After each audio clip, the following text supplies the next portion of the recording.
Hello and welcome to this video. In this video, we are going to be creating a new notebook. Before we create the new notebook, I just want to point out a few things. A notebook will have the file extension .ipynb. Also, a notebook consists of three basic type of cells. They are code cells, which will include the input and output of the live code that runs in the kernel. And then we have the markdown cells, which are narrative text that contains embedded LaTeX equations. We also have the raw cells, which include unformatted text. Also, notebooks can be exported to different static formats, which include HTML and PDF. Before we can create a notebook, we have to start the server. So the Jupyter Notebook server, I'm going to start it from a specified directory. I've got a directory on my desktop called My Notebooks. It's an empty directory at the moment, but this is where I want the Jupyter Notebook server to start from, and any notebook I create will be inserted inside this directory. So to begin, I go to my terminal, I look for my Anaconda folder, and then I'll click on this that says Anaconda prompt. This will give me the prompt, which will give me the default location for Anaconda, and I'm going to change that to start from my desktop. And on my desktop, I'm going to change directory to a folder called My Notebooks. All right, and I'll just clear the screen. So now I'm in the directory to start the Jupyter Notebook server. I just type in Jupyter space notebook, and that will start the Jupyter Notebook server in that directory I have specified. All right, so it's trying to launch the Jupyter Notebook. So this is the dashboard, and you can see the dashboard here. This is the root directory of this directory on my desktop here. That's what the Jupyter Notebook dashboard is pointing to. It's empty at the moment because there is no notebook list. There's nothing in that directory. So to create a new notebook, there is a new option that says new. You click on this new button at the top here, and all these are called kernels.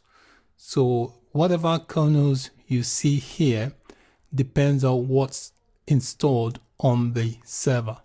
All right, so these are my available kernels, and I'm going to click Python 3 because I want to create it in Python 3. So it's going to open up a new cell. This is what is called a cell. And if you see here, the default cell is a code. All right, and if I click on the drop down, you can see there are other types. There's a markdown and there's a raw NB convert, but we're going to leave the default, which is code. So I'm going to click on it, and this is where you can write a live code. So I'm just going to type in print and just say hello world. So I've just typed in a simple print statement that's going to say hello world.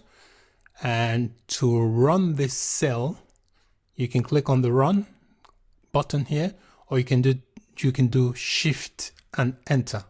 Okay, so I'm going to click run, and that will run the cell. You can see here it has given me the output of that cell. So we notice here the notebook is untitled at the moment, so I need to give it a name. To do that, you double click on it, and I'm going to call it Hello World. And then I'll click on this rename button, and you can see the name of the notebook has changed. If you want to see the notebooks that are currently running, you can click on your home screen here, and you can see this is running. You can tell that it's running because it's got this green icon next to it. I've only got the one notebook at the moment, but it's possible to have multiple notebooks running at the same time. Also, while the notebook is running, there is a box here you can check. If you check on it, it gives you some options. You can duplicate the notebook, you can shut it down, you can view, you can edit, and you can also delete. So I'm just going to uncheck that box, but you see those options when you have the box checked. If you have it unchecked, the options disappear. If I take a look at my projects directory on my desktop, you can see here that it has saved the notebook. This is the notebook here with the extension IPYNB. It has saved it into my projects directory. If you have other notebook files, you can also upload them using this upload button, or you can just drag them into the notebook area here in the dashboard. The notebook shows the green icon when the notebook is currently running, and notebooks remain running until you explicitly shut them down. Closing the notebooks page is not sufficient to shut the notebook down. So if you want to shut it down, you click on this check there, and then there is an option to shut the notebook down. Notice I've shut it down and the icon now is no longer green. So that is it for this video. In this video, we created a new notebook. Thank you for watching. Bye for now.